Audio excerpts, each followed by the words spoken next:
Muy bienvenidas y bienvenidos a este evento intitulado México, la defensa de los derechos humanos en la sombra de megaproyectos económicos. Mi nombre es Katia Evi, soy directora de Brigadas de Paz Internacionales Suiza, o PBI por sus siglas en inglés, y me alegro tener hoy con nosotros a Samantha César Vargas, miembro del Frente de Pueblos en Defensa de la Tierra y del Agua, Morelos, Puebla y Tlaxcala, a Carlos Beas, coordinador de la Unión de Comunidades Indígenas de la zona norte del Istmo, Usisoni, en Oaxaca, a Sara Méndez, coordinadora del Comité de Defensa Integral de Derechos Humanos Gobija, Código de H, en Oaxaca, y a Sabine Schillmann, coordinadora del proyecto Pueblos Indígenas y Desarrollo Sostenible de Infoe, en Colonia, Alemania. El evento de hoy se da en el marco de una gira virtual organizada por PBI México y grupos nacionales de PBI en Europa con integrantes del Frente de Pueblos. Queremos con esta gira visibilizar iniciativas locales de defensa de los derechos humanos en zonas de grandes inversiones extranjeras. La implementación de megaproyectos a menudo va acompañada de altos niveles de violencia, y esto lo podemos observar hoy en día no solo en México y en América Latina, sino a nivel global. Hoy, 9 de diciembre, celebramos el Día Internacional de las Personas Defensoras de Derechos Humanos. A pesar de ser perseguidas, recibir amenazas, ser criminalizadas y atacadas, las personas defensoras siguen a diario con su lucha a favor de la justicia social y de la paz. Considerando el aumento de la violencia en su contra, es más necesario que nunca que se reconozca el papel decisivo que desempeñan en la sociedad y sobre todo garantizar su protección. Quisiera agradecer a los ponentes por su disponibilidad de compartir hoy sus experiencias y su trabajo con nosotros, y también agradezco el apoyo del Foro México-Suiza, de Médico Internacional y Amnistía Internacional Suiza en la organización de este espacio. En una primera parte vamos a abordar las políticas del actual gobierno de Andrés Manuel López Obrador en cuanto a la promoción e implementación de megaproyectos en México. Vamos a dirigir en particular la mirada hacia los impactos negativos del proyecto integral Morelos y del corredor interoceánico en el Istmo de Tehuantepec, así como escuchar sobre la resistencia pacífica de los pueblos indígenas y campesinas hacia estos proyectos. En una segunda parte queremos abordar el tema de desarrollo sostenible y el significado de la Agenda 2030 de la ONU en relación a los pueblos indígenas. Entre las dos partes y al final habrá la posibilidad de hacer preguntas. Pueden escribir sus preguntas en el chat durante el evento, indicando por favor a quién van dirigidas, o las pueden hacer alzando la mano durante la ronda de preguntas. Les pedimos mantener el micrófono apagado durante las ponencias, y si encuentran dificultades técnicas, lo pueden escribir en el chat y mi colega Mi Han les apoyará. Muchas gracias a todos y todas por la colaboración. Ahora quisiera dar la palabra a Sara Méndez de Código de H. Buenos días, perdón. Notita cayó. Buen día a todas y a todos. Bueno, buenas noches allá donde nos están escuchando. Bueno, el gobierno de Andrés Manuel es, para decirlo en pocas palabras, pues un gobierno de claroscuros, ¿no? Porque así como hay algunos aciertos, también hay algunos temas de preocupación, ¿no?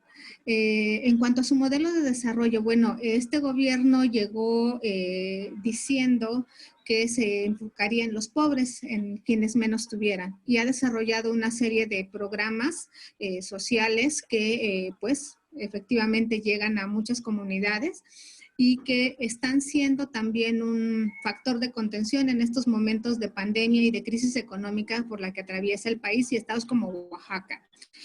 Decir también que es un modelo de desarrollo nacionalista, es decir, recupera los principios un poco del pasado en relación a centrar a México como productor, a tratar de pues recuperar este sentido del ser mexicano, ¿no? Y de pues priorizar también a las empresas nacionales. Hay que decir que hay empresas nacionales muy poderosas también, algunas de la minería, de las telecomunicaciones, en fin, una serie de empresas importantes. Ha también establecido como un principio el no incremento a la deuda externa. Eso significa también que pues los recursos en algún momento se van a acabar, ¿no? El petróleo ha sido uno de los ejes también de financiamiento de los gobiernos anteriores y en este momento con la crisis también en los precios del petróleo, eso ha sido muy complicado, ¿no? En el sentido de poder solventar una serie de gastos, por ejemplo, esto de los programas sociales.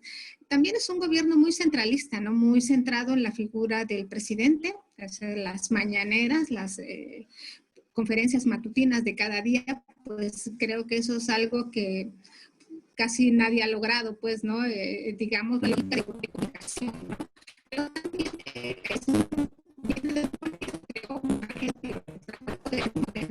que se ha sumado básicamente a todos, pues, ¿no? A todos los partidos, a todos los frentes diferentes políticos, y eso también es una complejidad. En el caso de Oaxaca, por ejemplo, desde donde yo les estoy hablando, pues el gobernador es extremista, y también el gobierno de la 4T, como se le ha llamado, y eso también pues da una pues nos permite mirar cómo también los poderes de los estados, los poderes fácticos de diferentes grupos de crimen también, pues se van acomodando, ¿no? Se han venido acomodando en estos últimos 2 años y en ese modelo de desarrollo pues, nos deja en manos de los grandes empresarios, ¿no? Ahí, pues, quien ha dictado mucho la política, pues, ha sido Alfonso Romo, muy ligado a los grupos de Coparmex y los grandes empresarios. Y si uno empieza a mirar un poquito más a fondo, los proyectos que se están impulsando, perdón, un poco de ruido local.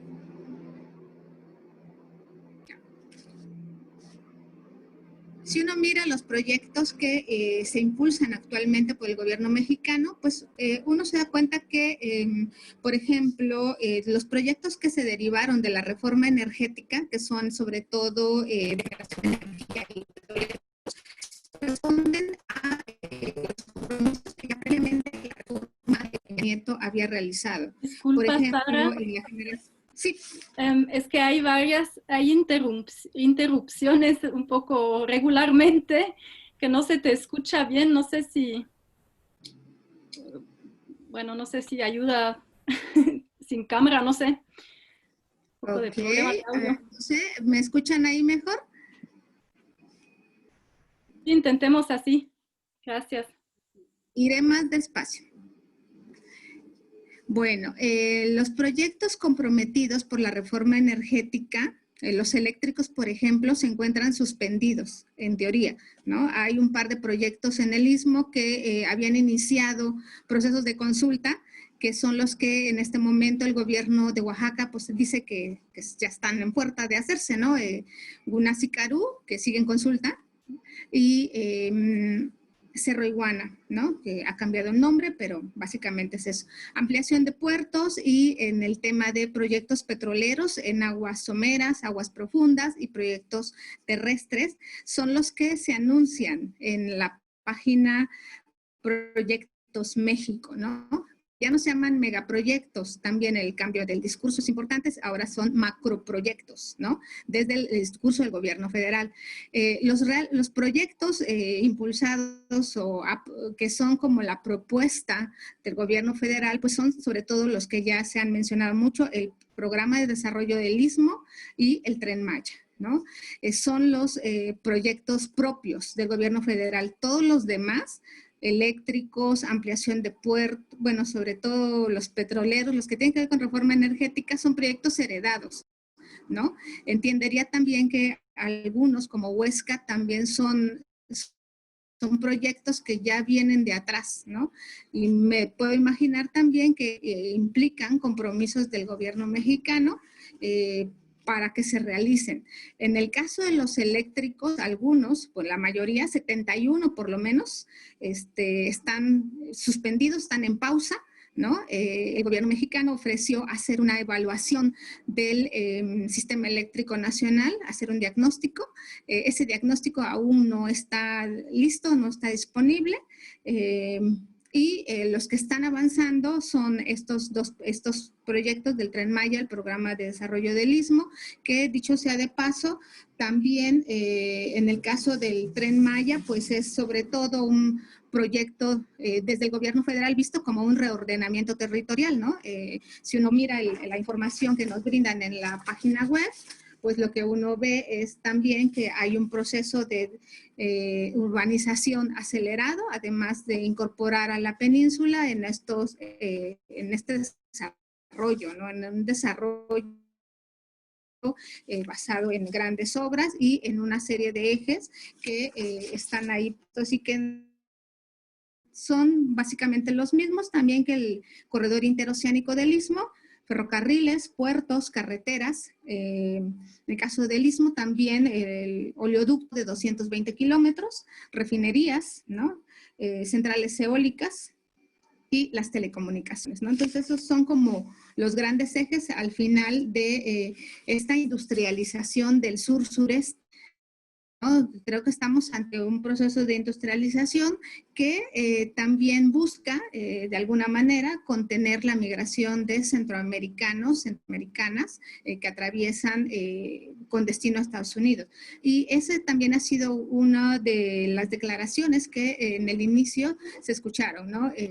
Un apoyo a los migrantes, pero lo que hemos tenido es casi un cierre en las fronteras en el sur y en ese sentido también, pues la preocupación por la militarización, ¿no? O sea, es una zona que justo frente a la ampliación de los proyectos de desarrollo, hemos visto cómo se ha venido incrementando la presencia de la Guardia Nacional en toda la zona, y de otros dispositivos de seguridad también. Es un desarrollo que viene también a la par de los macroproyectos o megaproyectos, también pues con esta presencia militar que como hemos visto en los últimos días, el ejército sigue teniendo una presencia muy, muy importante, ¿no? Lo que sucedió con el general Cienfuegos, pues también indica, es un indicador claro del poder todavía que los militares tienen en este país, ¿no?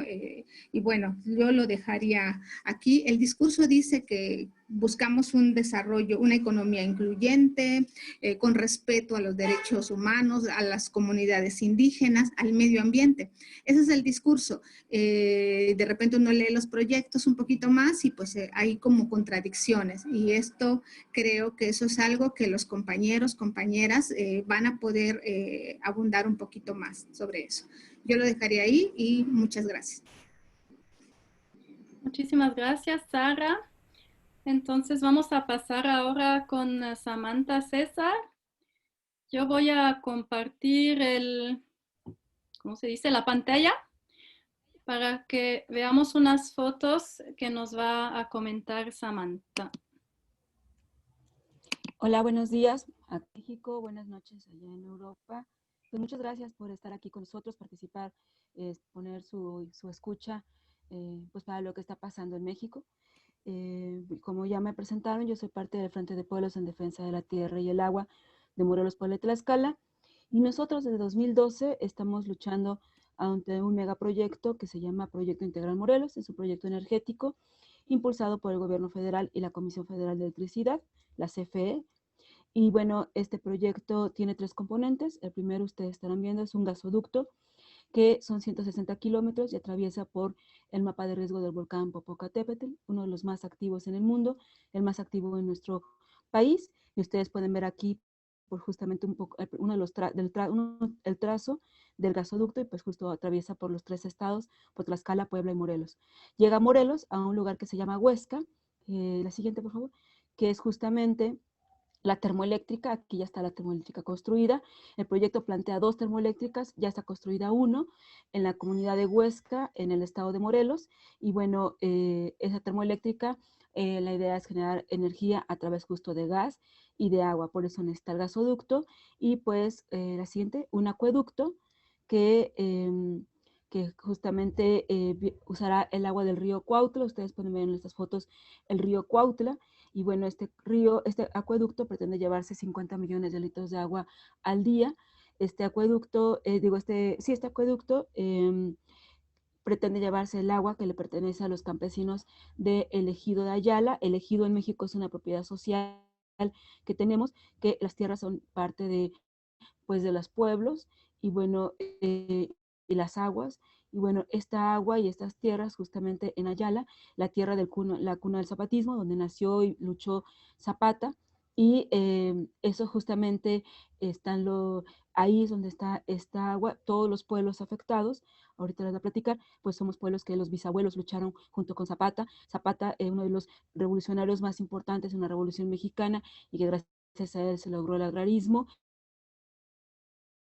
Y bueno, y gracias a toda la lucha de los zapatistas, pues se logró justo tener tierra y agua. Estas aguas las ganaron los bisabuelos pues con la sangre, y ahora pretenden ser despojadas justamente con este acueducto. Ustedes pueden ver las imágenes arriba de la Policía Federal, y también ahí no se ve, pero está la Guardia Nacional, que el 23 de noviembre pasado llegaron a desalojar un campamento que mantenían los campesinos para impedir el último tramo del acueducto. La siguiente, por favor.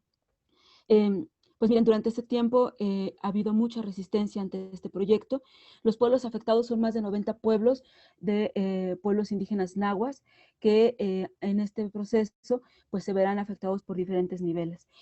Comentarles que, por ejemplo, las inversiones son más de 20 millones de dólares, y además también hay inversiones específicas del Estado español, respectivamente en el gasoducto, donde por a través de un fondo para la internacionalización de la empresa española, se le da apoyo a las empresas Elenor y Enagas para construir este gasoducto.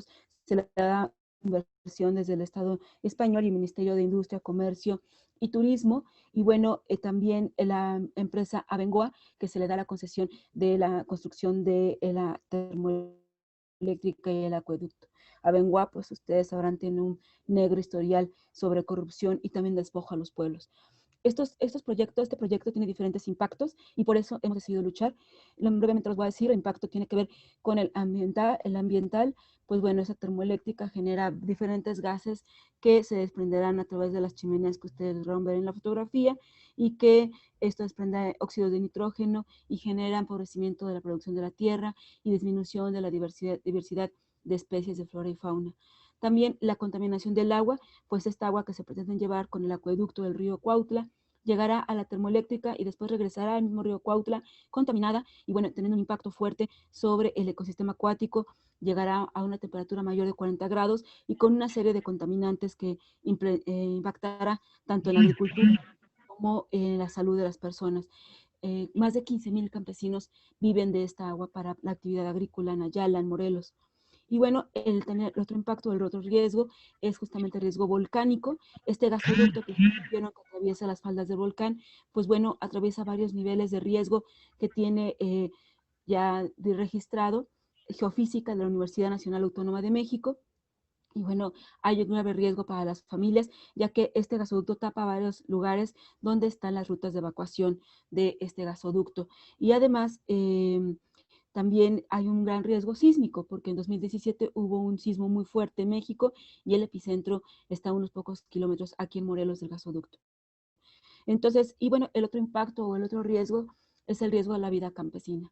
Como platicaba la compañera que me antecedió, justamente el objetivo de este proyecto es el crecimiento, el desarrollo de parques industriales, de grandes corredores industriales. Oficialmente se plantea que el proyecto es para generar energía eléctrica, pero bueno, cabe destacar que en México hay una sobreproducción energética del 40% más de lo que necesita el total de la población y la producción industrial para, pues para la vida, ¿no? Entonces, aún con esta sobreproducción, se pretende generar este proyecto, y la idea en realidad, o el objetivo final de este proyecto, es el impulsar diferentes corredores industriales en la zona poniente de Puebla y en la zona oriente de Morelos a través del gasoducto y sus ramales. Porque parte de la política energética que se continúa es justamente el desarrollo de muchos gasoductos en nuestro país y la compra del gas a Estados Unidos. Y por eso estos gasoductos, incluso este gasoducto se conecta en un momento también con los gasoductos que se pretenden hacer allá con el corredor interoceánico.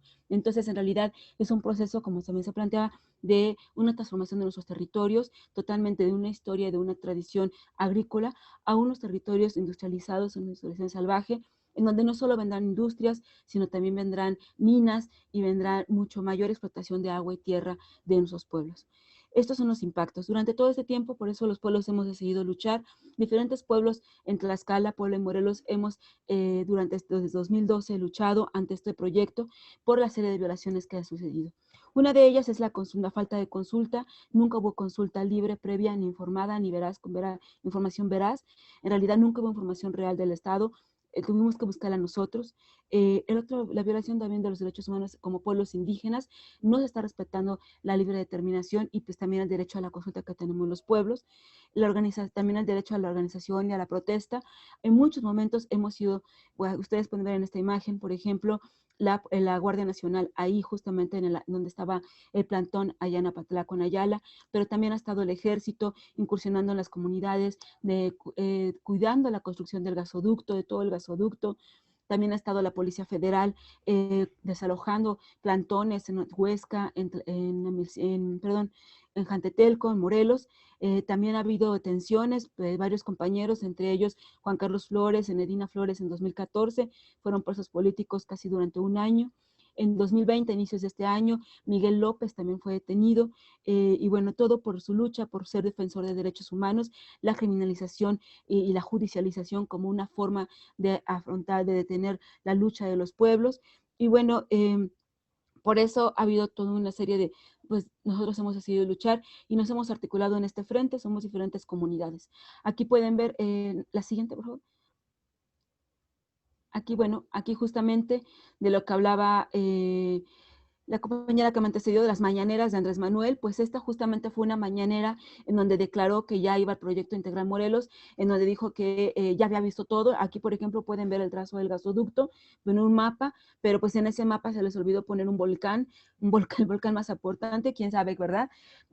Pero bueno, esto habla justamente del manejo de la información amañado, del manejo de la información, de ocultando información, omitiendo algunas cosas que son importantes. Por ejemplo, el riesgo volcánico. En esta mañanera nunca mencionaron el riesgo volcánico. Y bueno, ahí también se anunció en un mitin en donde regresó a Morelos.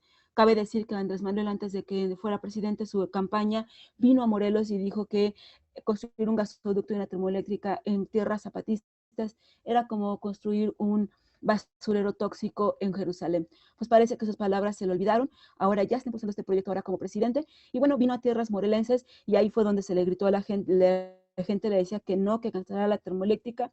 Él anunció la consulta y fue ahí cuando atacó y dijo a los compañeros, ahí ven ustedes a Samir Flores, él estaba ahí junto con otros compañeros y fue donde atacó y nos dijo que éramos unos radicales de izquierda, sino más que conservadores.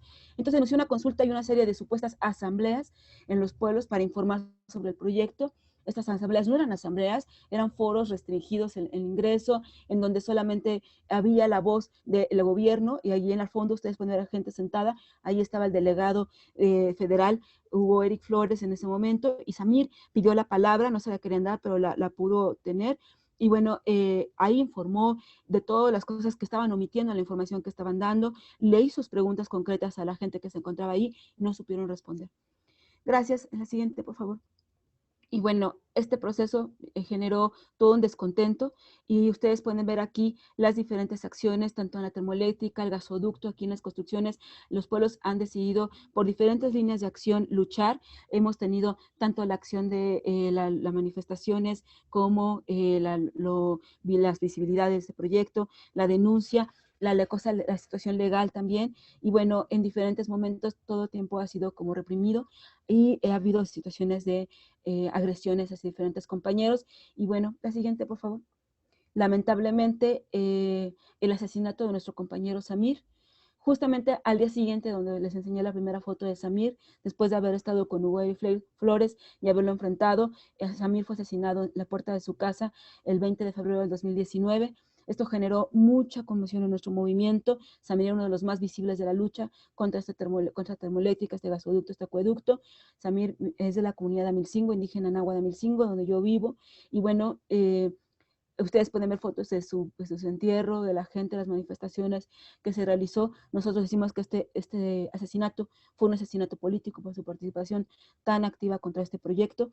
Y bueno, hemos intentado nuestra lucha ser pacífica, tenemos diferentes amparos, más de 17 amparos en todo el proyecto, pero en específico tenemos 9 amparos que han detenido el uso del agua para el acueducto, donde se plantea que el agua, se reconoce que el agua le pertenece a los campesinos. Tenemos un amparo que tiene justamente el desecho del agua de la termoeléctrica en el río Cuautla, que generó la comunidad de Huesca.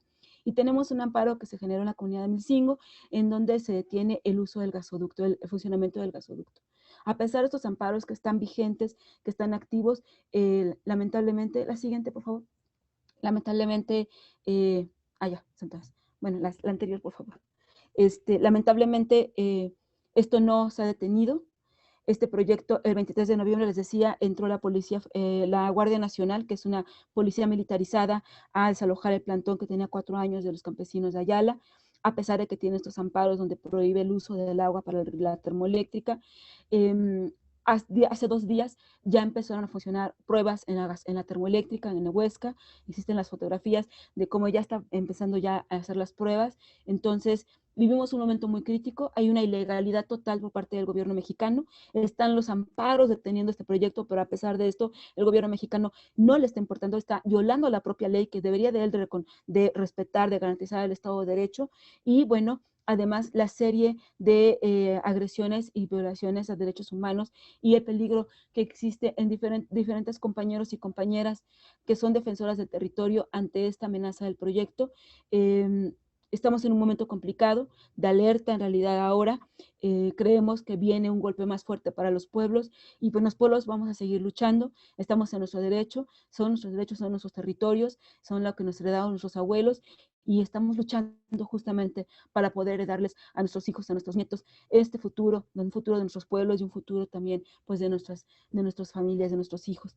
Así que así estas políticas, el gobierno de Andrés Manuel no es un gobierno de izquierda, es un gobierno que continúa con el liberalismo, con el extractivismo, y bueno, hay muchas más cosas que decir, pero solo decir esto, que en este momento los pueblos nahuas de Tlaxcala, de Morelos, estamos en un momento crítico y estamos pues preocupados, creemos que puede venir mayores agresiones hacia los pueblos que sigamos luchando este proyecto, defendiendo además incluso los alcances legales.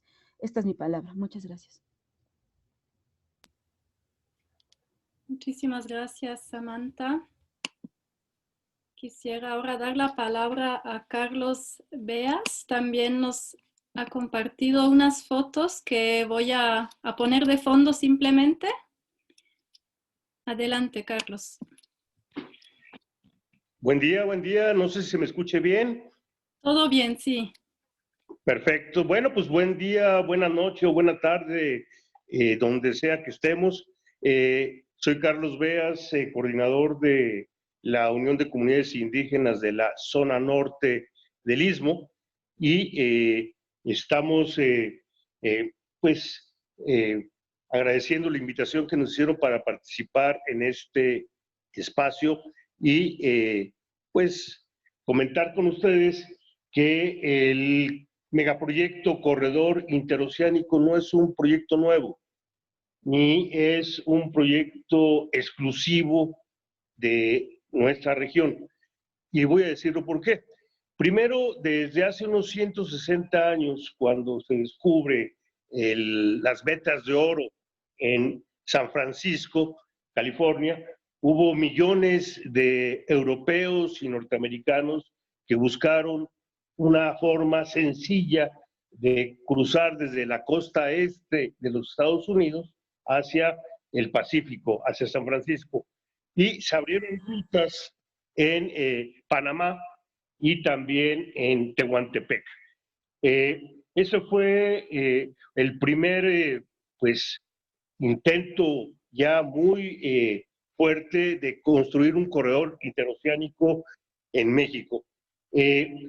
Eso ocurrió hace más de 160 años, casi 170 años, pero hace 112 años ya se concluye el primer corredor interoceánico bajo la dictadura de Porfirio Díaz, el primer corredor interoceánico en México.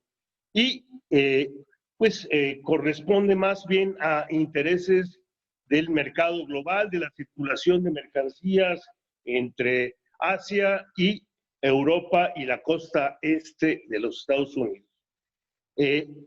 Al paso de los años han existido diferentes proyectos de corredor interoceánico. En México podemos recordar el proyecto Alfa Omega, también tenemos el proyecto Mesoamérica, el Plan Puebla-Panamá, el recientemente frustrado proyecto Zonas Económicas Especializadas, es decir, el proyecto Corredor Interoceánico del gobierno de Andrés Manuel López Obrador simple y sencillamente es continuación de viejos proyectos de integración del mercado mundial. Y en este sentido, en la actualidad encontramos que hay cinco proyectos, algunos muy avanzados, de construcción o de ampliación de corredores interoceánicos en el área mesoamericana. Desde luego están las recientemente concluidas obras de ampliación del Canal de Panamá, están también las obras que han generado mucho conflicto del río San Juan en Nicaragua, está el corredor interoceánico de Tehuantepec, pero también hay otro corredor interoceánico que es el que va de Veracruz hacia el puerto de Lázaro Cárdenas en Michoacán, en el Pacífico mexicano, y un corredor de mercancías también interoceánico, bueno, ya no es interoceánico, pero va desde Winnipeg, Canadá, hasta la costa del Pacífico en Mazatlán, Sinaloa. Es decir, el mercado global está requiriendo pues una ampliación de rutas de circulación de mercancías. Eso es prioridad para el mercado mundial y fundamentalmente por las relaciones que tiene, por ejemplo, los países que forman parte de la PEC y de otros proyectos de integración comercial a nivel global. Ahora bien, en el caso del istmo de Tehuantepec, el corredor interoceánico, como les decía, no es algo nuevo y el proyecto tiene dos caras. Tiene la cara pública, que es la que conocemos y que fue dado a conocer pues desde que antes que tomara posesión el actual presidente de la República, y la otra cara, que es la cara oculta, que es la cara que hay que entender y ver, que refleja el doble discurso de este gobierno que enunció como una bandera el primero a los pobres, pero que en los hechos es otra lógica distinta. El corredor interoceánico del Istmo de Tehuantepec, este programa de desarrollo que le llaman, fue dado a conocer ya de manera oficial en diciembre de hace 2 años, pocos días después de que tomara posesión Andrés Manuel López Obrador. Pero hay un antecedente muy interesante. 10 días después de que ganara las elecciones, en julio del año 2018, Andrés Manuel López Obrador le envía una carta a Donald Trump diciéndole que hay un proyecto de corredor industrial interoceánico. Es muy interesante porque en esa carta es como una invitación a que el gobierno norteamericano invierta en este proyecto. En diciembre de ese mismo año, del 2018, lo anuncia en una reunión pública en Salina Cruz y en marzo del 2019 se hace un simulacro de consulta que deja fuera a las 32 comunidades que en el caso de Oaxaca iban a recibir el impacto directo de este corredor. Es decir, ya en marzo del 2019 se establece una estrategia de tratar de legitimizar este proyecto a través de una consulta simulada. ¿El proyecto en qué consiste? El proyecto Corredor Interoceánico, la parte pública. La parte pública consiste en obras de modernización y ampliación de la infraestructura de comunicaciones. En este caso, se habla de la ampliación de los puertos de Salina Cruz y Coatzacoalcos, y también ambos puertos petroleros, por cierto, y también de la modernización de aproximadamente unas 300 kilómetros de vías férreas. Esa es la parte visible que en este momento está dándose a conocer y que se está implementando. La otra parte visible es la creación de 10 parques industriales. Como bien decía Sara, es un proyecto fundamentalmente de industrialización que tiende a aprovechar la mano de obra barata de la población del sur de México, pero también de nuestros hermanos y hermanas centroamericanos. En lo que corresponde al proyecto de modernización de la infraestructura de comunicaciones, hay una inversión autorizada este año de alrededor de unos 7,000 millones de pesos, es decir, unos 350 millones de dólares, que ya se están aplicando principalmente en las obras de ampliación de los puertos, que es el monto mayor, y en algunos de los 5 tramos de modernización de las vías férreas. Es decir, esa es la parte visible que se está avanzando más, y también se empieza a tratar ya de hacer adquisiciones de tierras comunales o ejidales para el establecimiento de zonas industriales. Eso es hasta ahora y en este momento la parte visible del proyecto, donde están involucradas empresas todas de capital mexicano. Es interesante ver cómo empresas como la Peninsular, una empresa constructora, está involucrada en esta obra de modernización del ferrocarril, pero es una empresa que está muy ligada a un viejo grupo de poder priista, al grupo Tlajomulco, que encabezara el profesor Carlos Jan González, uno de los líderes pues, de mayor trayectoria dentro del Partido Revolucionario Institucional. Ahora recibe la obra. Es interesante esto porque vemos cómo la vieja mafia del poder sigue detentando privilegios. Ahora bien, hasta ese momento hemos estado resistiendo.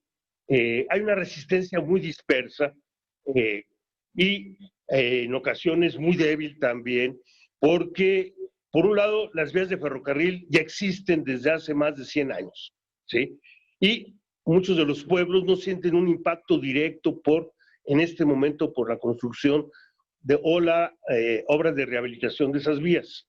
Sin embargo, se ha dado una resistencia fundamentalmente en aquellas poblaciones donde las viviendas que se encuentran cerca de las vías van a ser reubicadas. En esos momentos, en la zona del puerto de Salina Cruz y en Tehuantepec, hay pues decenas o cientos de familias ahorita que están en una situación pues de incertidumbre y están generando acciones de resistencia, pero muy aisladas entre sí.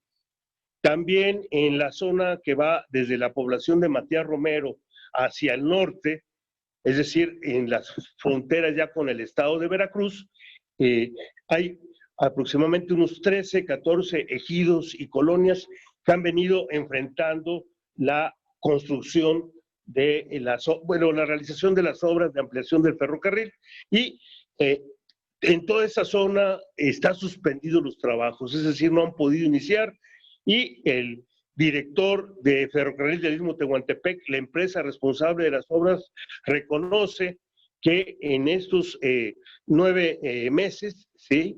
Lo que va de este año, no han podido avanzar en los trabajos. Ellos lo atribuyen por un lado a la resistencia de las comunidades, pero también a la pandemia, lo cual es falso porque no han suspendido los trabajos, de construcción ni de rehabilitación de los puertos, ni de las vías de ferrocarril. Es decir, las brigadas de trabajo han seguido avanzando donde han podido, ¿sí?, a pesar de la pandemia. Un dato importante es que estamos enfrentando, pues, una serie, las organizaciones y ejidos principalmente, estamos enfrentando situaciones de incertidumbre, situaciones de violencia, y es importante denunciar la presencia de grupos de la delincuencia organizada que están involucradas con las empresas y que han tenido un trabajo muy fuerte de intimidación y amenaza hacia líderes comunitarios, al grado que en algunos lugares esas amenazas han conducido a que las autoridades ejidales se desistan de la resistencia por el temor de que sus familias sean agredidas.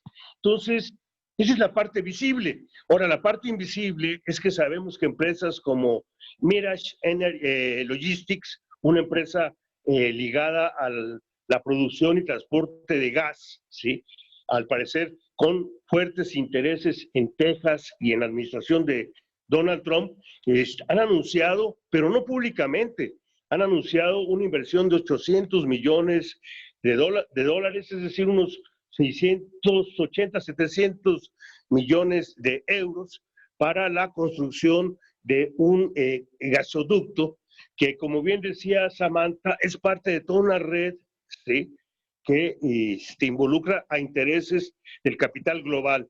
También la parte oculta es la creación de un tendido eléctrico, ¿sí?, aprovechando la generación de más de 28 parques de energía eólica que existen ya en el Istmo, propiedad de empresas francesas y españolas, y algunas norteamericanas principalmente, que están planteando sacar su energía eléctrica hacia Centroamérica, pero también hacia Estados Unidos. Y en ese sentido, también hay un ramal que se está planteando para conectar energía eléctrica hacia la zona precisamente del proyecto integral Morelos, hacia la zona de Yautepec, Morelos.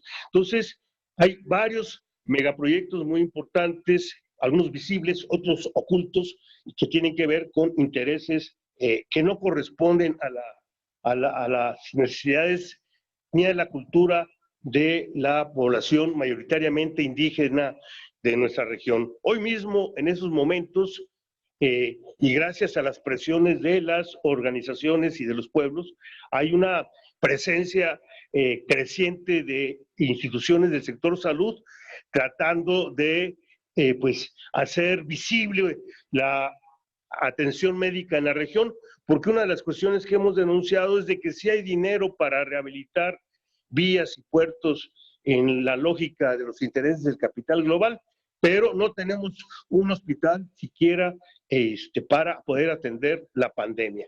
Entonces, hoy mismo, ahorita, en esos momentos, se está haciendo una protesta también en la zona de San Juan Ixcovi, una comunidad mije que ha estado resistiendo la imposición de este megaproyecto. Entonces, lo que podemos apuntar en esta etapa es que hemos estado desplegando una lógica muy diversa de resistencia, desde acciones legales que vemos que son completamente inútiles, por lo que ya decía la compañera Samantha, que puede tener uno amparos o suspensiones definitivas, pero el gobierno no las cumple, no las respeta. Hemos hecho campañas de información, hemos también hecho algunas movilizaciones para expulsar a las empresas que intentan hacer trabajos. Hemos pues también buscado hacer alianzas con algunos otros actores y desde luego pues visibilizar lo que nos viene ocurriendo. Insisto, estamos en situación muy difícil porque hay una hay una utilización también de recursos públicos, de programas gubernamentales, para dividir y debilitar la resistencia dentro de las mismas comunidades. Bueno, son muchísimas cosas las que se puede ir comentando, pero pues en esta primera intervención es lo que pudiera yo aportar. Muchas gracias. Muchas gracias, Carlos. Sara, querías añadir algo, ¿verdad?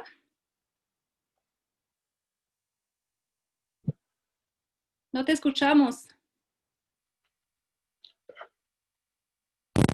Decir que justamente el tema de la criminalización de las personas defensoras ha sido otro de los rasgos de preocupación de este nuevo gobierno, ¿no? Lo comentó Samantha con mucha claridad.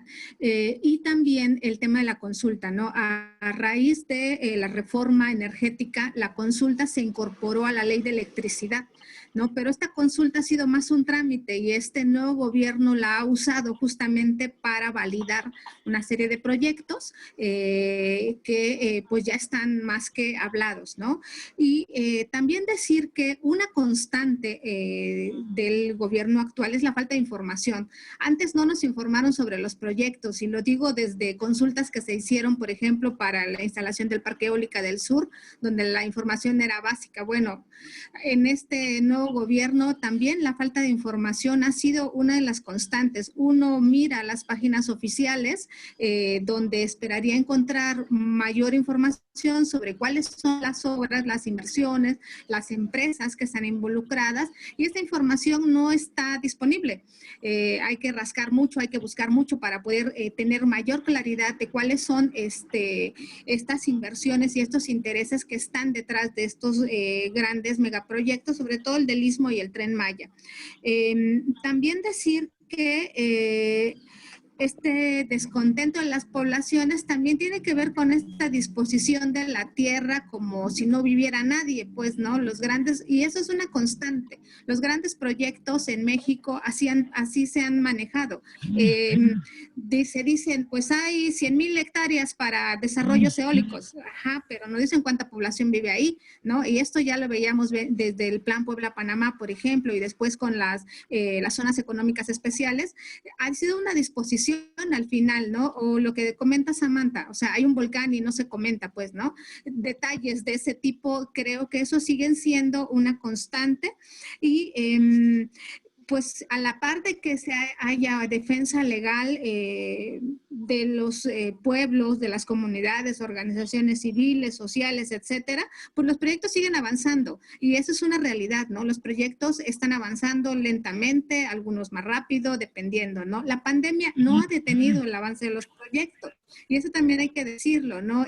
Sí ha detenido más la movilización, la exigencia a las comunidades justo por esta cuestión de pues evitar los contagios y de cuidar la salud, pero los proyectos siguen avanzando, los programas del gobierno federal no se han detenido, ellos han seguido trabajando y pues a la par de todo esto vemos también en materia de derechos humanos, hoy que es el Día de las Personas Defensoras, pues seguimos viendo una CNDH con muy bajo perfil, ¿no? La Comisión Nacional de Derechos Humanos pues está prácticamente invisible también, ¿no? Dentro de estas políticas, como comenta Carlos, ¿no? Bastante invisibilizada, no hay un protagonismo ni un liderazgo en materia de derechos humanos, o sea, se ha opacado bastante y preocupantemente, ¿no? Justo frente a estos señalamientos de conservadores, ¿no? El tema de ser conservadores, bueno, se quiere conservar la comunidad, se quiere conservar el medio ambiente, creo que habría que agregar esto para las personas defensoras. Y también decir que en el tema de los grandes proyectos, estos grandes proyectos no es que los hagan las empresas extranjeras, ellas mismas. Siempre hay contrataciones de empresas locales que están ligadas también a sindicatos locales, pues a mafiados, ¿no? Como la CTM, el gran sindicato de trabajadores priistas, o actualmente la CATEM, ¿no? Es el nuevo sindicato también ligado al PRI, que ahora ha cambiado ahí, muy ligado a los Murat también, en el gobierno de Oaxaca, y son sindicatos que han funcionado como grupos de choque y que entre eso, ser grupos de choque y estar ligados a las mafias locales, y algunas no tan locales, bastante amplias, pues hay nada, ¿no? Y creo que ese es el riesgo también para las amenazas contra personas defensoras. Y ya lo hemos visto en asesinatos, por ejemplo, ligados a proyectos mineros, el de Bernardo, por ejemplo, aquí nada más en los valles centrales de Oaxaca, o otras personas defensoras en otros estados de la República. Y el Istmo sigue siendo una zona de tráfico de todo, tráfico de drogas, tráfico de personas, ¿no? Y en ese sentido, estos grupos, pues ahí están. ahí están y pues son grupos además que sí representan para esta defensa, para estas resistencias, ¿no? Que como señala Carlos, pues son complicadas, ¿no? Son complicadas porque hay una división también de las comunidades, ¿no? Y en esta división de las comunidades, las autoridades locales juegan un papel importante y instancias como el INPI, el Instituto Nacional de Pueblos Indígenas, pues también está jugando su papel, ¿no? Al, pues, haber cooptado una parte importante de los liderazgos indígenas e incorporarlos al gobierno. La cooptación de liderazgos indígenas y de otros sectores también está ahí, ¿no? Está a la orden del día y eso también creo que nos deja de este lado pues también bastante indefensos, ¿no? Pues decir eso y pues mi reconocimiento a las compañeras, compañeros que están en la resistencia y pues estamos ahí pues pendientes, ¿no? De lo que se pueda necesitar. Gracias. Muchísimas gracias, Sara. Yo quisiera ahora abrir el espacio para preguntas desde el público.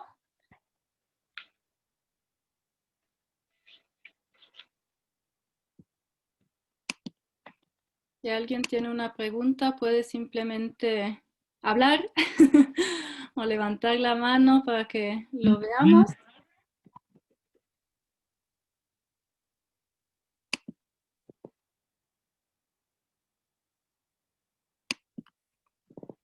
Yo no miro preguntas hasta aquí. Una pregunta. ¿Me escuchan? Sí. Vale, yo tengo una pregunta a Samantha. Si entendí bien, las exigencias que ustedes tienen tienen que ver con el derecho al agua y el derecho a las tierras, ¿no? El conflicto que hay actualmente se debe a la construcción de la termoeléctrica. ¿Qué alternativas? ¿Hay alguna alternativa que ustedes propongan o es definitivamente la cancelación del proyecto?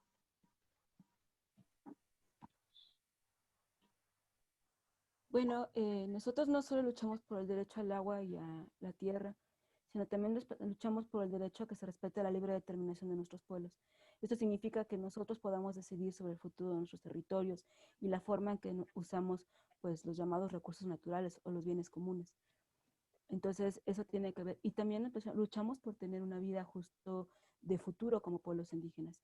Porque la política desde los gobiernos actuales, el gobierno actual de Andrés Manuel, pero en realidad es la misma política extractivista, neoliberal, en realidad lo que se plantea es una total transformación de territorio en los pueblos, en los lugares donde están las mayores concentraciones de naturaleza, y justamente estos lugares son en los territorios de los pueblos indígenas, ¿no? Porque han sido los que han conservado durante tanto tiempo estos espacios, y bueno, esta lógica que ahora hizo activista pretende acabar con todo el territorio, ¿no? O sea, todo tiene símbolo de dinero, el agua, la tierra, los montes, los bosques, la gente misma, ¿no?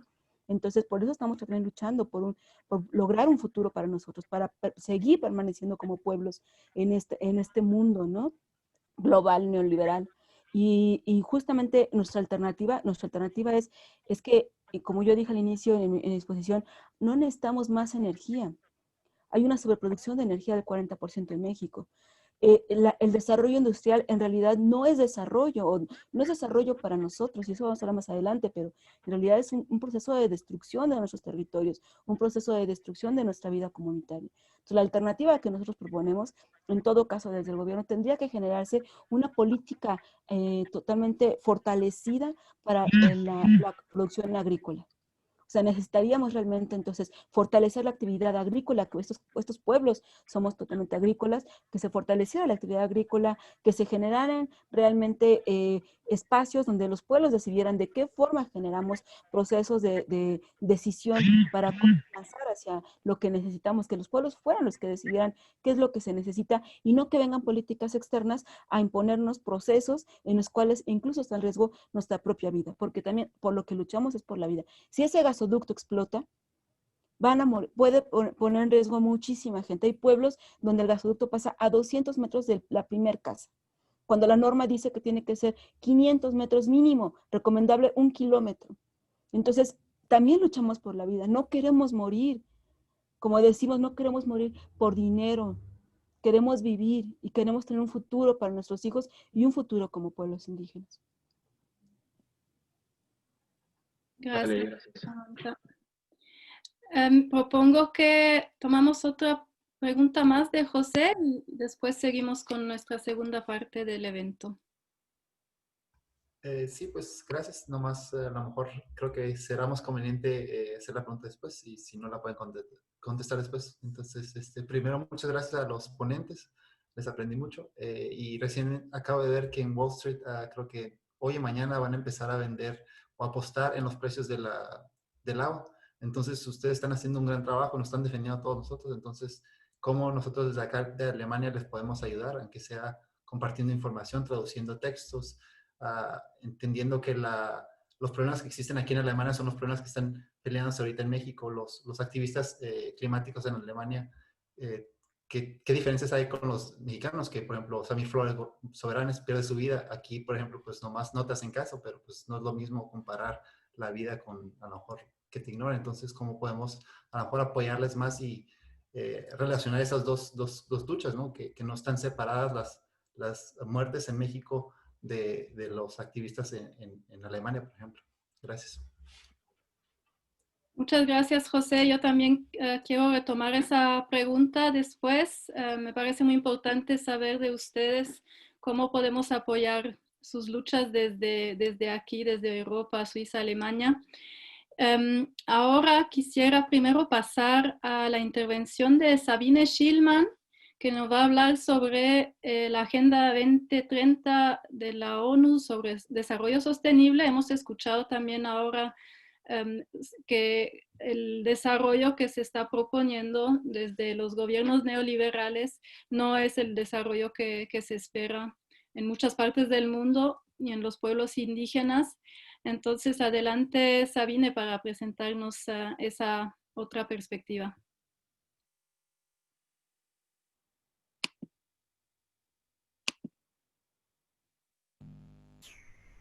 Muchas gracias.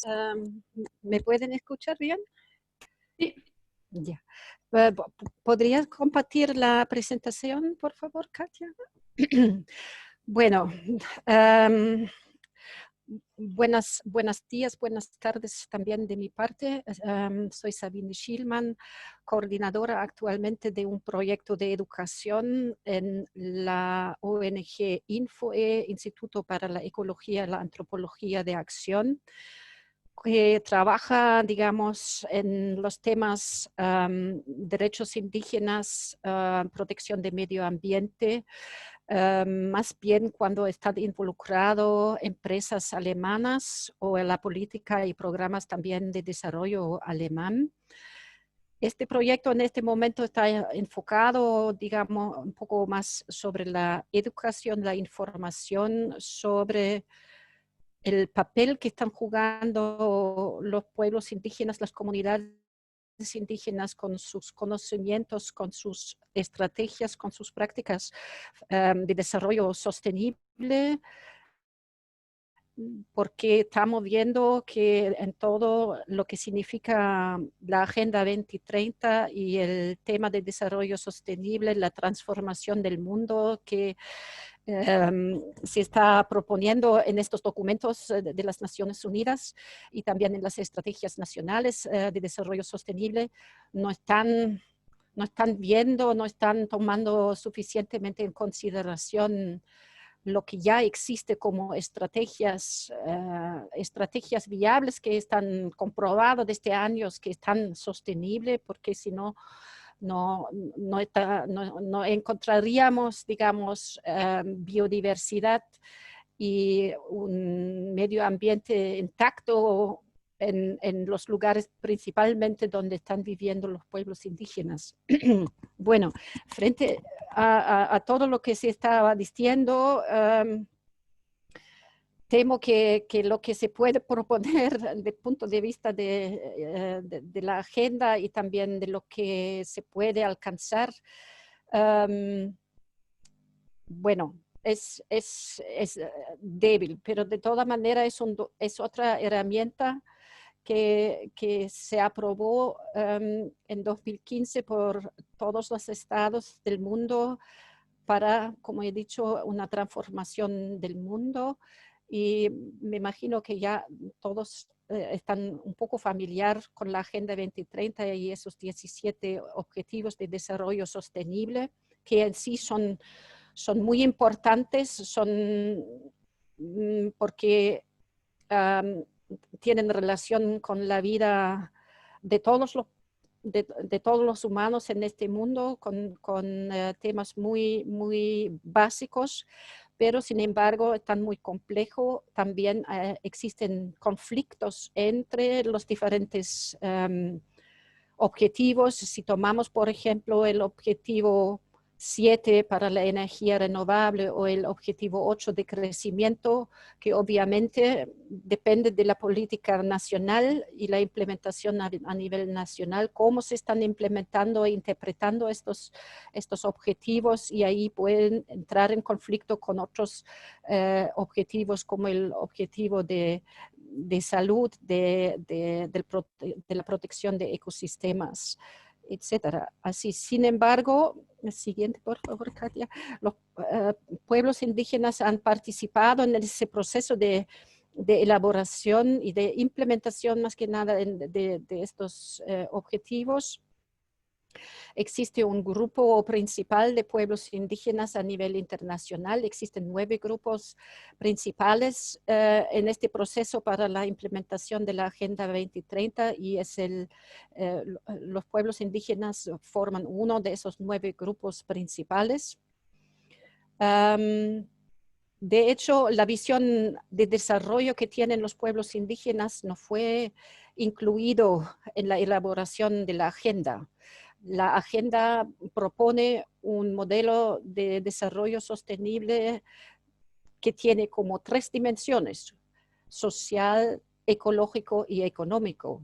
Y en todo lo que se ha hablado ya, y como hemos visto, y es también el caso para Alemania, el económico es el más poderoso. Parece así. Aquí en Alemania igual estamos luchando a distintos niveles para que se respeten más las dimensiones y los derechos culturales, sociales y el tema de la protección del medio ambiente, pero el objetivo, la dimensión económica siempre parece a prevalecer en comparación con los otros objetivos y dimensiones. Así que la dimensión cultural que quisieron entrar los pueblos y representantes indígenas en este proceso no fue incluido. Sin embargo, es en esa vía que están actuando y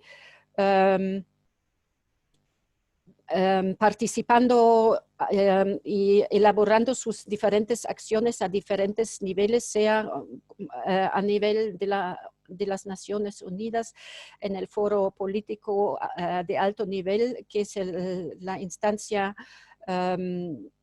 mayor para la implementación de la agenda, que se reúne anualmente. En este año fue una reunión digital, pero en esta pueden participar, pueden presentar declaraciones, organizan eventos paralelos y representan informes temáticos y también informes llamados informes sombras por parte de las organizaciones de pueblos indígenas para hacer visible cómo los objetivos de desarrollo sostenible se están implementando en los países y cómo están afectados los pueblos indígenas y cómo están incluidos y no incluidos en la mayoría de los casos en la implementación. Así que están tratando de incluir también indicadores que tienen más relación con la vida a nivel local y a las identidades indígenas. Siguiente, por favor. Ya. Así que existen vías para participar en los distintos niveles. Y existe también, por ejemplo, un grupo llamado Grupo Informal de Estados Amigos de los Pueblos Indígenas a nivel de las Naciones Unidas, que son como estados que tienen, ¿cómo se puede decir? Bueno, que apoyan a los temas, a los derechos humanos, a los temas de los pueblos indígenas.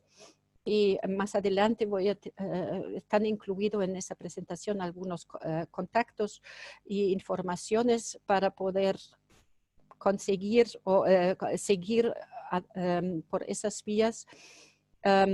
Y de hecho fue por ese grupo de Estados Amigos que los pueblos indígenas forman uno de los 9 grupos principales. Existen un par de herramientas, siguiente por favor, y uno también es uno más adelante por favor, que es el enfoque basado en los derechos humanos, que la Agenda 2030 está adentro de este enfoque. Y la mayoría o los estados que han afirmado la agenda tienen que seguir con este enfoque de derechos humanos. Hemos escuchado ya que está poco visible, por ejemplo, la Comisión de Derechos Humanos de México. No sé si ahí a ese nivel sería una vía posible de trabajar entre las comisiones, de juntar o coordinarse con comisiones de derechos humanos nacionales de otros países, incluido en países como Alemania.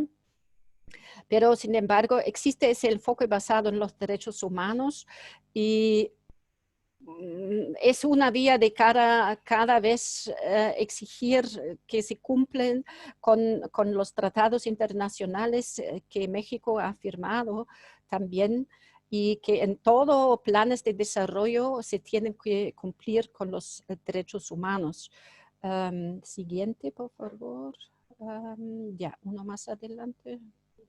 Porque otra herramienta que los pueblos indígenas y el grupo principal de los pueblos indígenas ha establecido es el navegador indígena, que es una herramienta digital también para monitorear la implementación, la realización de los derechos humanos de los pueblos indígenas, de los diferentes informes.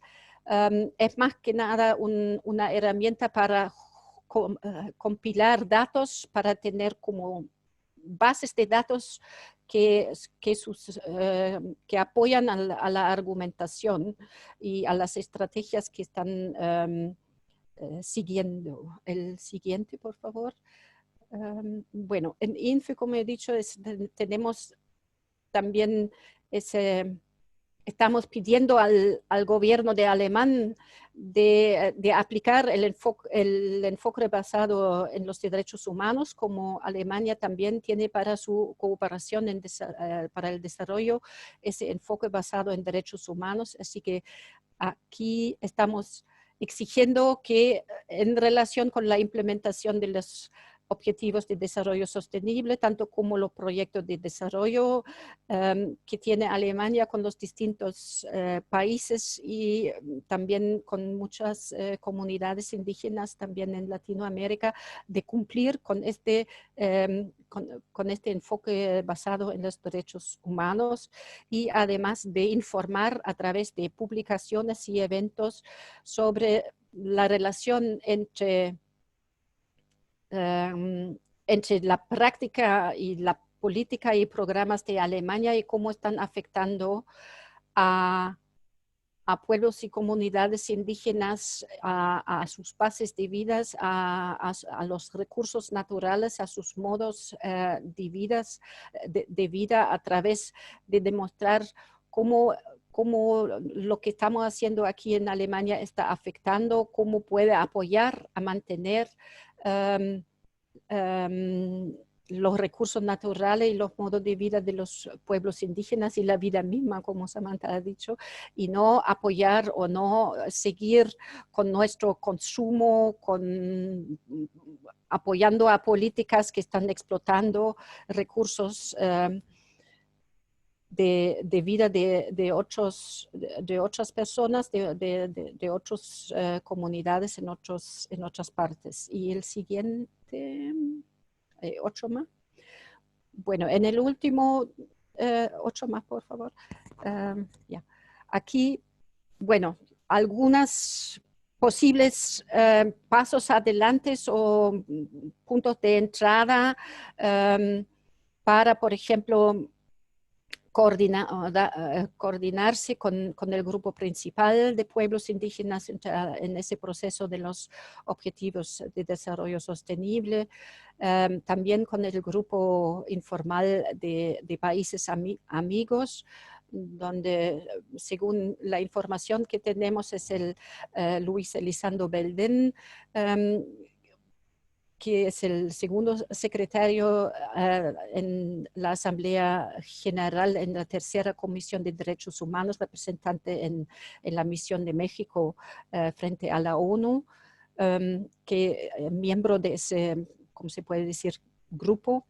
Y bueno, ahí hay eso no tenemos que entrar en detalle ahora, pero ahí también está, como Alemania es uno de los países más inversionistas en México, también es que claro que aquí está la posibilidad de exigir por parte de nosotros aquí en Alemania nuestras empresas que cumplen con los derechos humanos y que no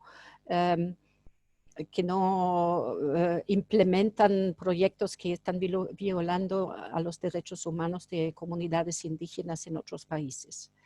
Bueno, hasta ahí, y si hay preguntas, podemos entrar en más puntos. Gracias.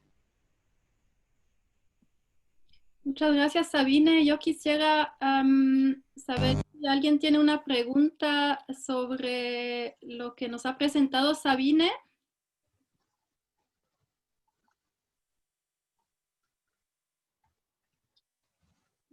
Creo que ¿sí? Yo tengo un pequeño comentario, tal vez una... usted habla, Sabine, de, por ejemplo, la involucración de empresas alemanas, por ejemplo, en el apoyo o en el respeto de los derechos de estos acuerdos cuando ellos hacen inversiones, por ejemplo, en México. Hay un ejemplo claro que tengo ahora en la cabeza, que es Audi, con una planta que hicieron en un pequeño pueblo en la ciudad de Puebla. Ha habido conflictos también entre Audi perdón que no recuerdo ahorita el nombre, pero un pequeño atraso de impuestos. O sea, ¿cómo puede tal vez, cómo se puede tal vez hacer un acuerdo o mejorar esos pequeños malos entendidos que a veces hay? Porque la intención estaba ahí. Se vio que la intención de Audi, por ejemplo, de apoyar, de respetar esos acuerdos estaba, pero hubo también una pequeña, no hubo tal vez la paciencia o tal vez el entendimiento mantengamos en paciencia, la paciencia con esas empresas. Ahí a veces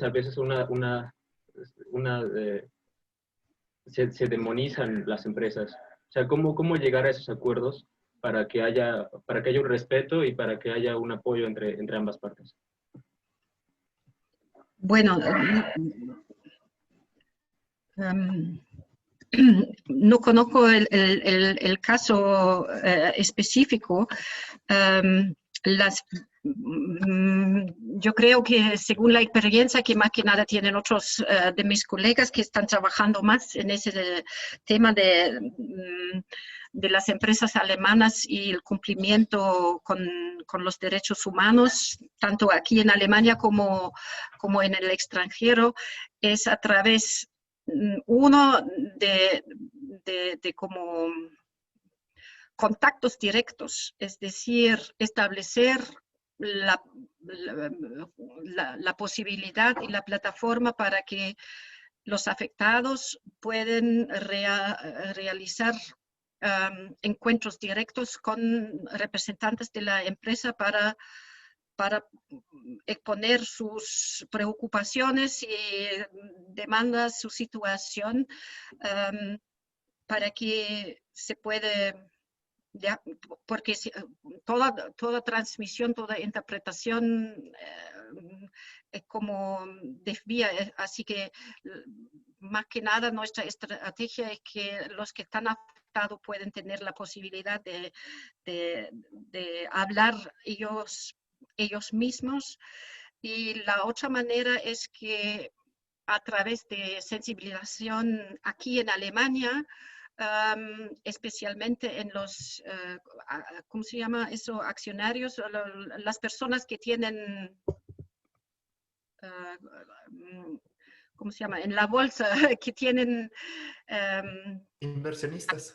Yeah, que tienen cierta parte en esas empresas, que están informados, porque muchas veces no están informados sobre todos esos detalles de las actividades de las empresas en el extranjero, y también de informarles de hacer de repente también protestas, pero manifestaciones, informaciones para sensibilizar a estos que tienen una parte como de la empresa, como son inversionistas, así de...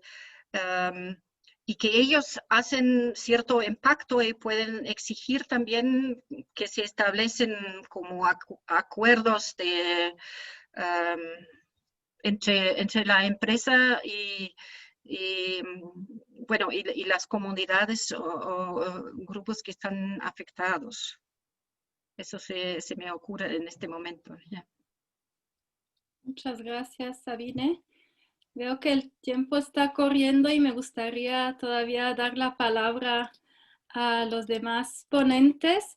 Quizás si nos pueden dejar un mensaje de cómo podemos apoyar sus luchas en México desde lo internacional.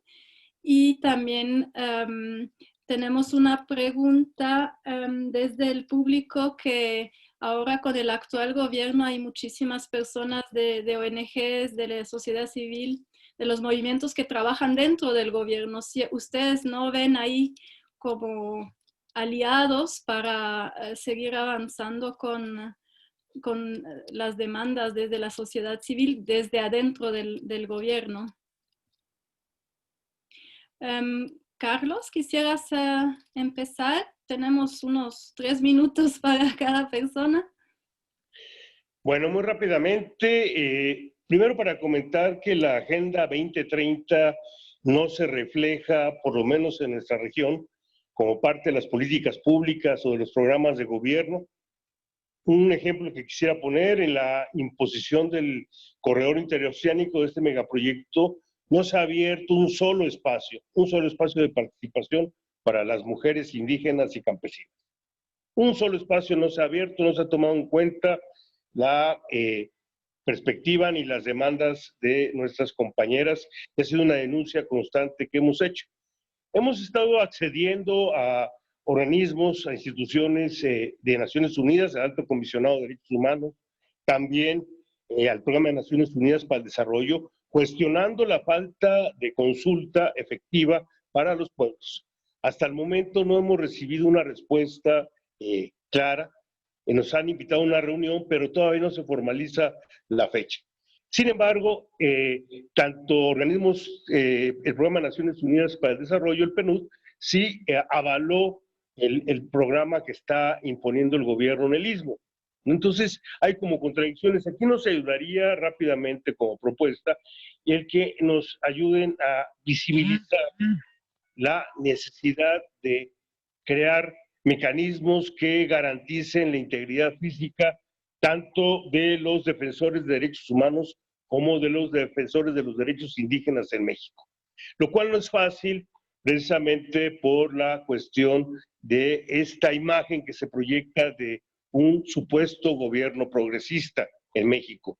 Yo creo que sí nos ayuda que dentro de Naciones Unidas, pero también por fuera, se pudiera hacer alguna campaña internacional exigiendo, pues, garantías para la vida, la integridad física de los compañeros y compañeras que están, pues, luchando en la defensa de los derechos de los pueblos. Eso es importante porque en lo que va de 2 años del actual gobierno han sido asesinadas más de 30 compañeras y compañeros activistas. Eso es muy importante.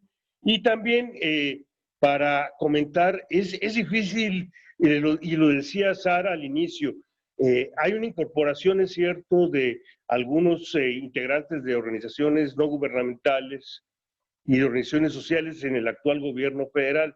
Sin embargo, es tan cerrado y centralizado y personalizada la toma de decisiones que la posición de la gran mayoría de los empleados de gobierno es una posición de sumisión total. O sea, no tiene una posición crítica. Uno de los casos contradictorios, por cierto, fue el del secretario de Medio Ambiente, Víctor Toledo, que en el caso del Istmo, pues aprobó una manifestación de impacto ambiental negativa para los pueblos, sin embargo tuvo una voz crítica hacia el megaproyecto Tren Maya y terminó renunciando. Es decir, hay pocos espacios para voces críticas dentro del Estado, dentro del gobierno, lo cual hace muy difícil que podamos hacer una alianza, porque pues terminan o despedidos o terminan callados estos funcionarios.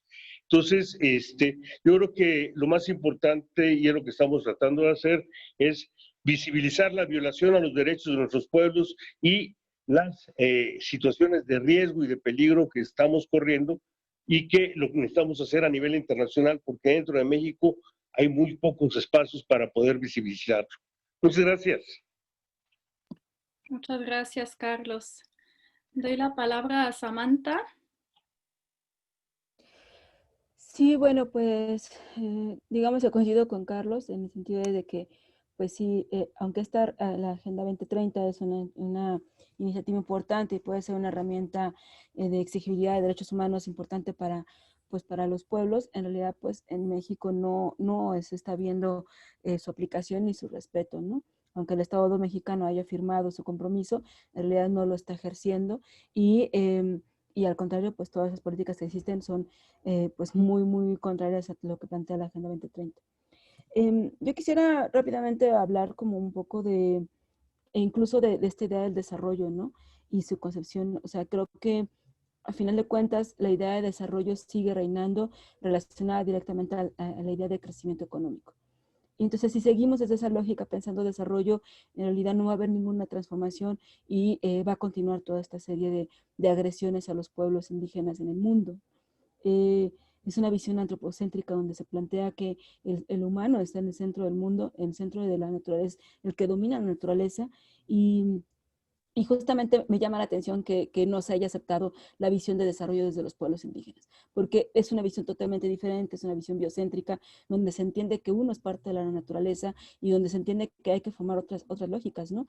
Está el famoso, lo que se ha planteado como el Sumakasai de los compas allá en Sudamérica, y bueno, incluso hasta el buen vivir, que también se ha hablado de él, e incluso también la cuestión de como se reconoció en Ecuador, aunque no se llevó a cabo, no se lleva a los hechos, pero incluso hasta los derechos de la naturaleza, ¿no? O sea, sí necesitamos transformar nuestro pensamiento y nuestra forma de entender de cómo relacionarnos con la naturaleza, pero también incluso nuestra forma de cómo producir y cómo existir en este mundo. Este sistema capitalista está avanzando hacia un punto en donde la muerte de la humanidad está, no solamente de la naturaleza, sino de la misma humanidad está en riesgo, ¿no? O sea, hay un proceso de destrucción de idea de avanzar a costa de lo que sea, y a costa de lo que sea de la muerte de la naturaleza y de los pueblos, ¿no? Yo también coincido mucho con lo que decía el compañero de Alemania. Creo que las luchas no están separadas, porque todos estamos interrelacionados, así como la naturaleza y los ciclos del agua y del aire, y todo se interrelaciona, igual nosotros, ¿no? Entonces, el entender que la lucha que sucede acá también tiene que ver con lo que pueda generar allá es algo importante. Y por eso también me sumo a este planteamiento que hace Carlos Beas, en el sentido de que sí necesitamos apoyo desde los países del norte, en donde se exija, los ciudadanos exijan a los gobiernos mayor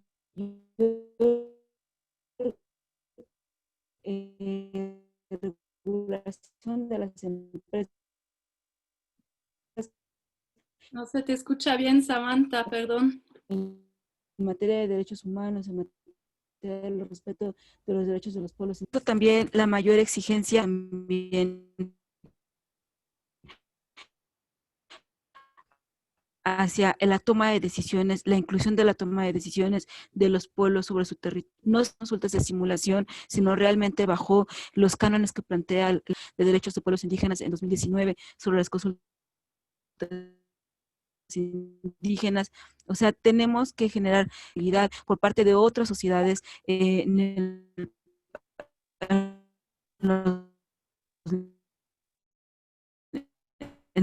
el país, en los países del norte, hacia el respeto Samantha, está mala la comunicación, perdón. hacia los países del sur. Vivimos en un momento de indefensión y justicia. Pues ya sería todo, no se escucha mi micrófono, entonces. Si no te escuchamos bien, las últimas frases están muy cortadas.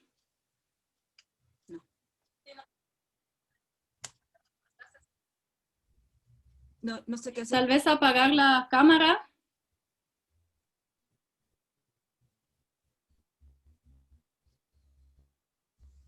¿Me escuchan mejor? Ahora sí. Bueno, solo eso, que sí es importante el apoyo de la sociedad civil de otros países, los países del norte. Hay que entender que lo que afecta a unos afecta a otros, todo está interrelacionado en este planeta.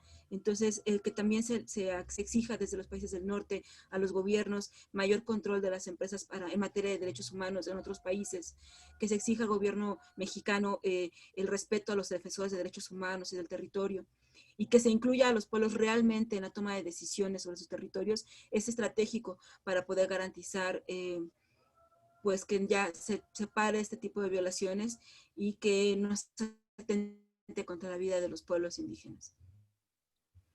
Sería todo. Gracias.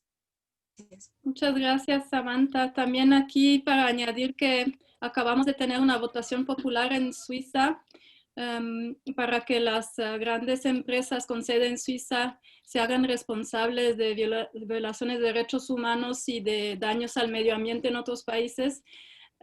No fue aceptada por pocas voces, pero fue muy esperanzadora esa iniciativa que tuvo muchísimo apoyo en la población y nos da como mucha energía para seguir peleando para que realmente haya leyes en cuanto a las megaempresas para que respeten los derechos humanos en otros países. Entonces estamos muy esperanzados de que haya avances no solo en Suiza, sino en muchos otros países donde se dan procesos para que se hagan leyes en ese sentido. Quisiera también dar el espacio a Sara para decir unas últimas palabras antes de cerrar, por favor. Muchas gracias. Pues decir que la Agenda 2030 se cumple en el discurso, ¿no?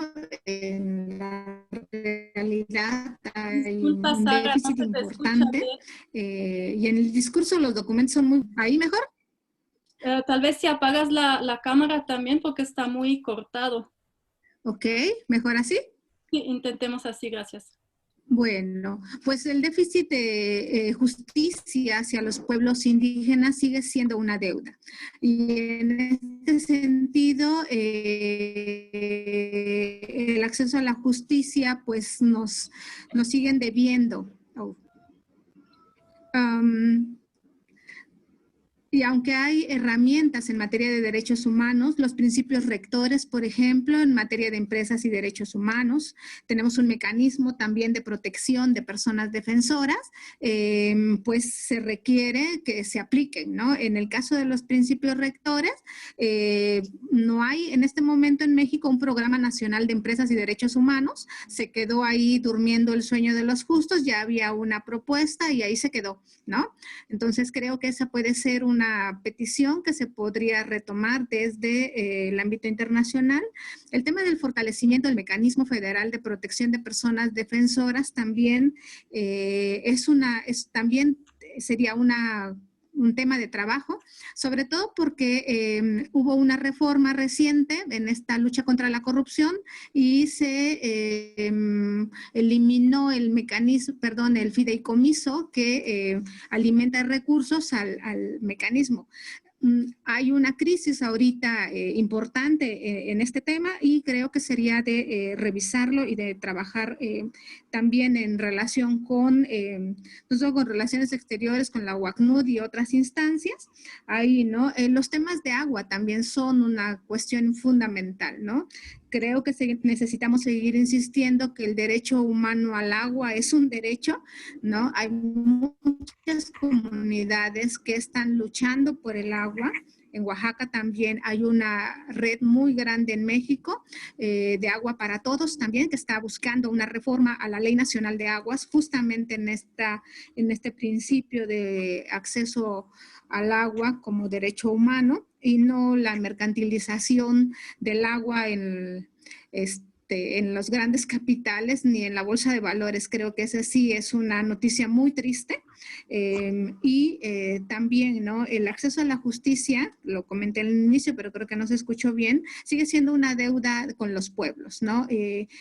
En el caso de Samir, creo que no hay personas detenidas por ese asunto y también hay muchas personas defensoras que han sido asesinadas a lo largo y ancho del país y donde los procesos siguen, pues algunos en trámite y otros definitivamente archivados, ¿no? Entonces creo que esa sigue siendo una deuda con los pueblos, con las personas defensoras y pues las alternativas siguen siendo seguir apoyando estas luchas. Las herramientas de derechos humanos, de justicia, los trámites jurídicos y demás son parte de la lucha, pero no son toda la lucha, ¿no? Esta es una parte nada más.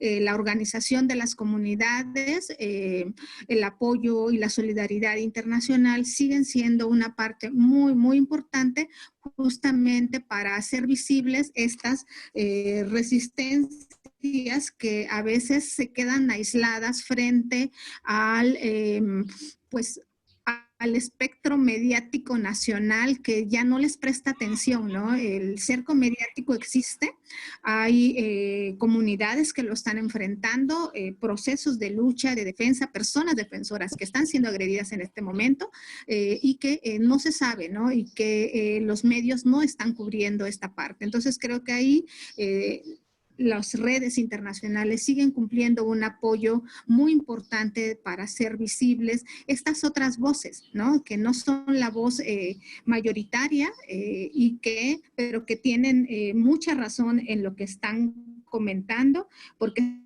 están viviendo de otra manera la realidad que a nivel nacional, a nivel de los medios de comunicación, se vive en México.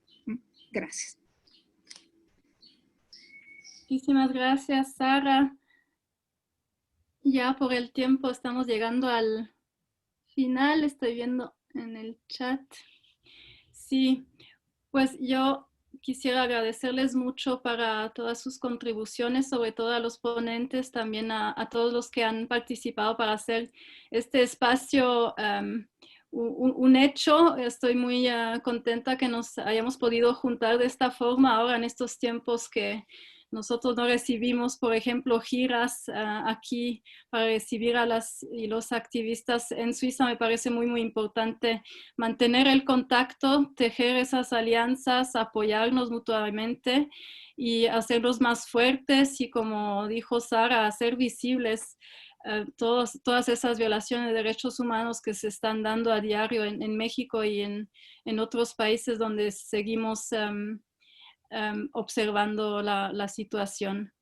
Muchísimas gracias por su participación y seguimos en contacto y intercambiando informaciones y espero que pronto podamos tener otro espacio para seguir compartiendo experiencias y hacernos más fuertes en nuestras redes.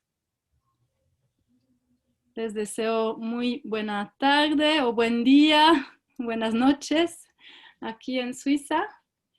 Y bueno, hasta pronto.